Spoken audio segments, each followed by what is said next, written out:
Сәлеметсіздер ме оқушылар, менің есімім Рамазан, мен Modern Teachers Academy жобасының 3-ші курс студенті боламын. Бүгін біздің өтетін тақырып түзу сызықты бір қалыпты қозғалыс. Қысқаша айтқанда орташа жылдамдық. Жалпы жылдамдыққа анықтама берейік. Жылдамдық дегеніміз дене координатасының қаншалықты жылдам қозғалатынын анықтайтын шама. Бізде орташа жылдамдықтың негізгі бір формуласы бар. Ол дегеніміз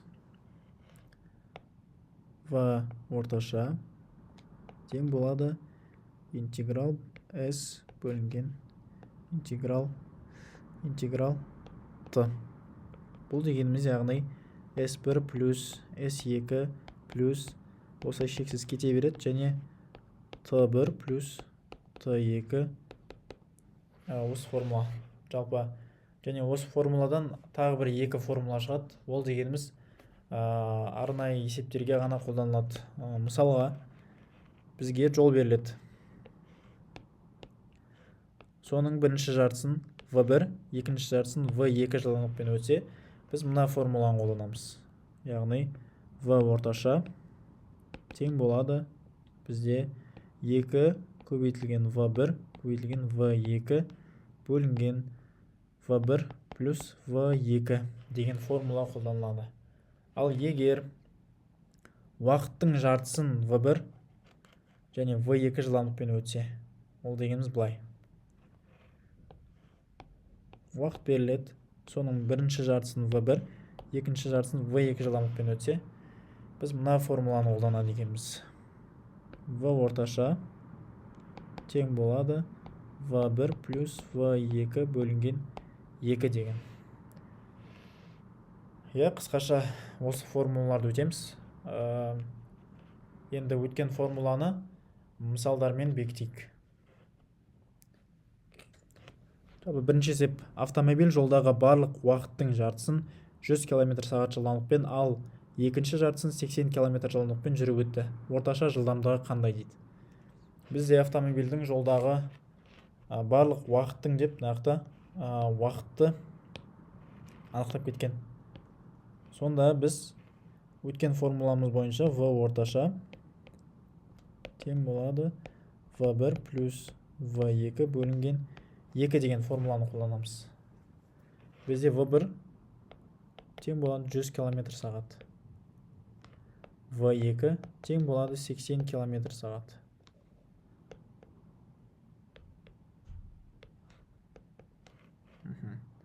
Бізге v орташаны табу керек. Жалпы бізге уақыт берілсе, соның бірінші жартысын v1, екінші жартысын v2 мен өтсе, онда былай болады. v орташа тең болады 100 қосылған 80 бөлінген 2. Ол дегеніміз 90 км/сағат шығады екен. Келесі мысалға қарайық. Бізде поезд барлық жолдың жартысын 60 км/сағат жылдамдықпен, ал қалған бөлігін 40 км/сағат жылдамдықпен жүріп өтсе, барлық жолдағы поездың орташа жылдамдығы дейді. Бізде burada жолдың деген қарасақ, бізге подсказка тұр. Сонда формула бойынша қалай? v орташа тең болады 2 көбейтілген v1 көбейтілген v2 бөлінген v1 плюс v2. Бізде v1-іміз тең болады 60 км/сағат. v2 40 км/сағат. Табу керек v орташа. Сонымен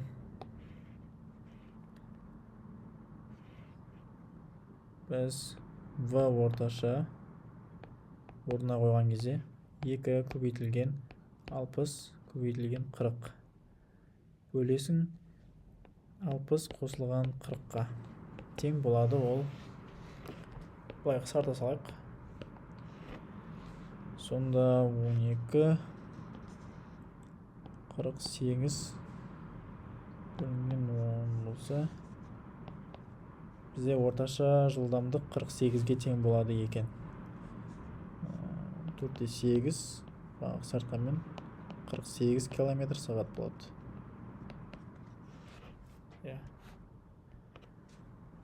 Ал енді келесі есепке қарайық.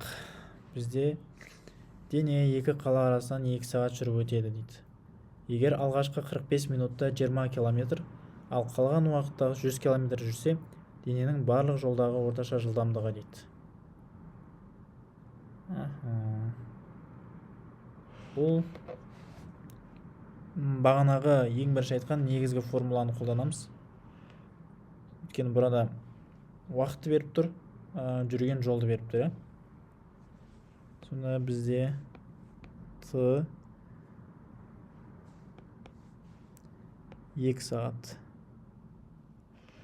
және Т1 алғашқы бөлігі 45 минут. Сонда мынандай.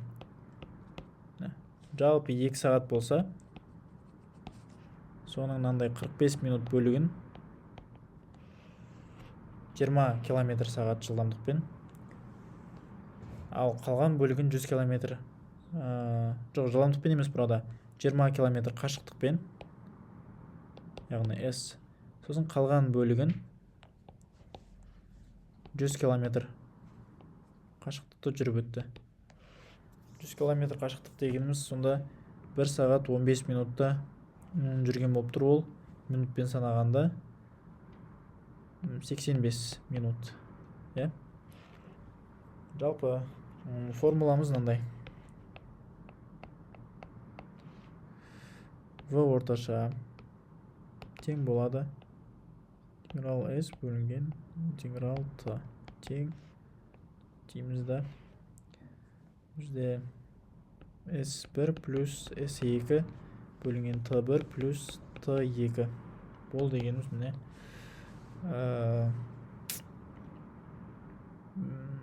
120 бөлінген 2. Сонда бізде шығады 60 км сағат. Орташа бізде 60 км сағат болды. Сонымен келесі есепке